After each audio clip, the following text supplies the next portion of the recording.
If you've ever wondered what would happen if a Tyrannosaurus Rex battled a dragon, then boy do I have the story for you. From the deep slumber of a volcano comes the mightiest dinosaur known to man, the T-Rex. His name meant fire, and it was fitting for a dinosaur whose ferocity burned hotter than the sun. At first he thought it was the passing of some large herd of animals seeking water. But then the tremors grew stronger, shaking him to his core. It merely circled overhead, letting out a series of harsh croaks that echoed across the barren landscape. Still, something within Ignis snapped. Perhaps it was the arrogance of a predator confronted by a new challenger, or maybe it was the instinct to protect his own. Whatever the reason, the king of the dinosaurs roared back, a sound so loud and so primal that the small animals in the surrounding area fled in terror. The dragon paused in its circling and turned its molten gaze upon Ignis. His sharp eyes caught the glow of molten orange in the distance, growing ever brighter until the sky itself seemed to split open. It circled once, twice, then dived toward Ignis, opening its jaws wide to reveal an inferno of teeth. When the dragon landed, Ignis was right there waiting for him, teeth bared in a snarl. The air crackled with energy, the ground trembled with their might, and the very sky seemed to hold its breath in anticipation. Finally, with a Herculean effort, Ignis managed to land a bite on the dragon's wing, sinking his teeth deep into the leathery membrane. He looked down at the dragon, expecting to see the creature's life essence flickering. But instead, the dragon's eyes were blank, devoid of any light or movement. With a heavy heart, Ignis delivered a final bite to the dragon's neck, ending its life mercifully.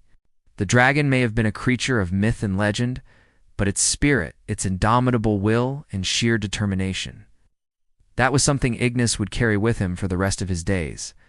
They marveled at its sheer size, its powerful jaws, and its place at the top of the food chain during the age of dinosaurs. But they found no trace of the battle with the dragon. He may have been the king of the dinosaurs, but the dragon had shown him what it truly meant to be a warrior. And life teemed in the canopy, as if the battle had never happened. The only evidence of that fateful day was the faint scar on the T-Rex skull, a constant reminder of the day the king of the dinosaurs faced a dragon. Looking around at the devastation that surrounded him, Ignis knew that he couldn't stay there. He had caused too much destruction, and the land needed time to heal. Ignis hesitated for a moment, unsure of what to do next. His instincts told him to finish off the dragon, to end its suffering. But something within him, perhaps a newfound respect, or maybe a touch of sympathy, held him back. The dragon roared, a sound that was like nails on a chalkboard to Ignis' ears. For who could not be amazed by the story of a ferocious dinosaur battling a mythical beast in a clash of titans? And once again, the two titans clashed in a maelstrom of muscle and fury, and don't forget to subscribe for more adventures. Ignis didn't even bother trying to dodge. He simply planted his feet firmly and head-butted the dragon with every ounce of strength he could muster. It smiled, bearing rows of razor-sharp teeth that gleamed like polished ivory in the firelight.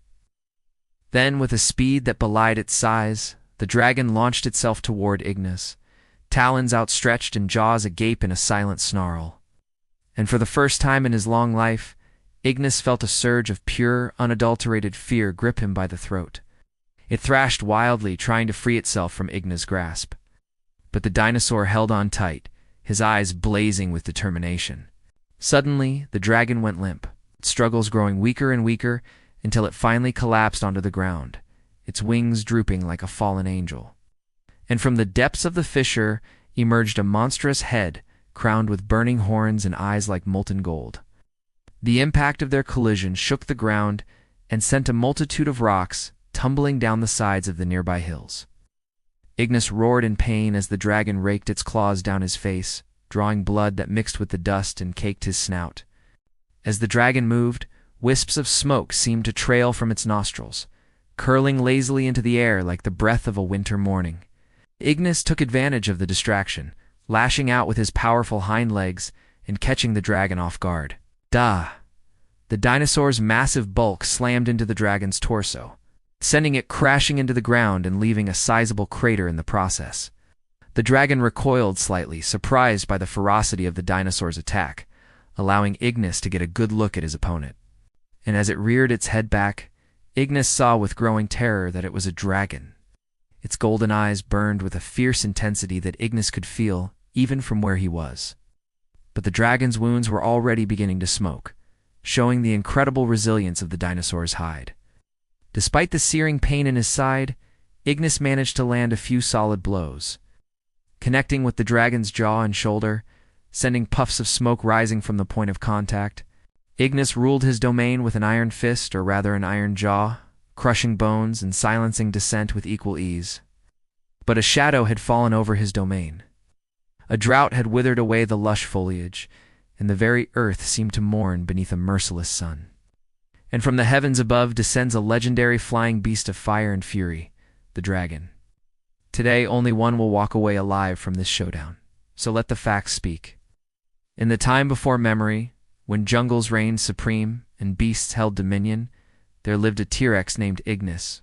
Then one night, as Ignis stalked the parched earth in search of prey, the ground trembled beneath his mighty feet. Ignis, though a creature of immense power, had never laid eyes on a dragon in all his years. Legends spoke of these beasts being banished from this world long ago. Yet here one stood before him, reeking of brimstone and smelling of distant storms. It was larger than any animal Ignis had ever seen, with scales that glistened like burnished armor and wings that dwarfed the largest of the terasaurs Ignis knew so well. The air grew thick with the smell of ozone as the dragon unleashed a gout of flame that licked hungrily at the dry underbrush, setting it ablaze in seconds. But the dragon did not seem interested in Ignis or his kind. And then it did something that made Ignis feel a chill run down his spine despite his feathered coat. The two titans clashed in a flurry of motion that sent shock waves rippling through the earth. His muscled chest heaved up and down with each breath, sending sparks flying from his nostrils. And that was when Ignis noticed something strange. The dragon was quick to recover. With a Herculean effort, it heaved itself out of the hole and spread its vast wings, beating them furiously to gain some altitude. The impact knocked the wind out of the dragon's lungs, giving Ignis just enough time to scramble out of the way as a torrent of flames erupted from the creature's nostrils. Time seemed to slow as Ignis grappled with the dragon, each blow echoing across the scorched landscape. The dragon screamed, a sound that was both terrifying and strangely beautiful. Ignis stood over his fallen foe, chest heaving, his body a symphony of aches and pains. As the minutes ticked by, Ignis realized that the dragon was truly dead. There was no point in prolonging the inevitable. As he walked away from the smoldering remains of his battleground, Ignis couldn't shake the feeling that he had just witnessed something truly special. It had taken thousands of years, but finally, the humans had unearthed the skeleton of the mighty Tyrannosaurus Rex. Deep in the jungle, the trees had long since recovered from the fires. The charred earth had become fertile once more, and so the tale of T-Rex vs. Dragon became a thing of legend. Passed down through the ages, whispered around campfires, and told to wide-eyed children. Hey buddy, thanks for watching. If you liked the story, hit the thumbs up button for more epic tales.